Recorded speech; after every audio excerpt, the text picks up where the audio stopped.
बच्चा बच्चियों को और पिछड़े वर्ग के बच्चा बच्चियों को नौकरी लग जाए तो लग जाएगी कि नहीं? कहाँ पावर है? आज जो किसी के पास 500 1000 का नोट हो, लक्ष्मी जी को आप बहुत पूज रहे हैं, बैठी भी है नौ दुर्गा, किसी के पास 500 1000 का नोट हो, दुर्गा मैया के पास रख दो, माता जी 500 का चला दो, चला सकती है? नहीं चला सकती। ताकत तो उनमें बहुत है, लेकिन तथास्तु नौध हाथ है, नहीं चला सकती। कहाँ पावर है? और मोदी जी दोबारा कहते तो चल जाएगा 500 1000 का नोट। तो हमारा जो मछुआरा समाज, पाल समाज, प्रजापति समाज, लोहार समाज, बढ़ई समाज, कुशवाहा समाज, मूल निवासी समाज के लोग और माताएं बहनें धर्म के नाम पर अपने बच्चा बच्ची का नुकसान कर रहे हैं। और आप लोगों ने इस मंदिर को कस के पकड़ रखा है और सामंतशाही मनवादियों के बच्चों ने उस मंदिर को पकड़ लिया। उत्तर प्रदेश का सबसे बड़ा मंदिर जहां योगी आदित्यनाथ रड़ुआ भैया जी बैठे हैं, और दूसरा मंदिर है भारत का जहां मोदी जी बैठे हैं, जहां से तथास्तु करने में चपरासी की नौकरी निकलती है, मास्टर की नौकरी निकलती है, डीएम की नौकरी निकलती है और प्रधानमंत्री और मुख्यमंत्री भी बनता है। तो हमको आप लोगों को मैं कहने आया हूँ कि वोट में भगवान की शक्ति होती है। आप अपने वोट की ताकत को समझो। ये ताकत केवल 2 जाति के लोगों ने समझी, पिछड़े वर्ग के और एससी वर्ग के लोगों में से एक अहरवार समाज ने वोट की ताकत समझी, एक यादव समाज ने।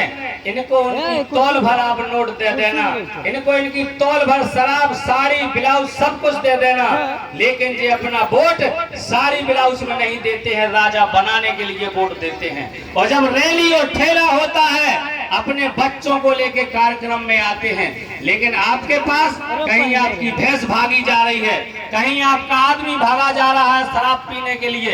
इसी में हमारे मूल निवासी लोग फंसे हुए हैं और आपका हिस्सा ये बड़े बड़े लोग खा रहे हैं, केवल आप लोग तो टापे खा रहे हैं।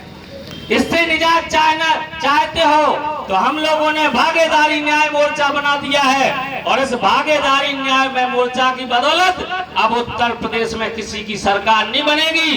पूरे भारत में मछुआरा जाति की संख्या 58% है। हम लोग 40 जातियों में बांटे हुए लोग हैं, पाल बरादरी के लोग भी 18 जातियों में बटे हुए लोग हैं। इन लोगों ने 6747 जातियों में हमें अलग अलग बांटने का काम किया, जिसकी बदौलत आज हम एक नहीं हो पा रहे हैं। कोई केवट लिखता है, कोई बिंद लिखता है, कोई मझवाल लिखता है, लेकिन हम सब भाई भाई हैं। हमें एक होना पड़ेगा और दुश्मन को खदेड़ के भगाना होगा। साथियों, मैं गलत कह रहा हूँ क्या सही? एक और मैं आपको बता देना चाहता हूँ साथियों, इस कहानी के माध्यम से आपको समझ में आ जाएगी, ये सब कहानी के आधार पर समझ में आ जाएगी कि एक गांव में 21वीं सदी की लड़की की शादी, एक जो है एक सवाल बाद में करिए, आप इधर से हटिए।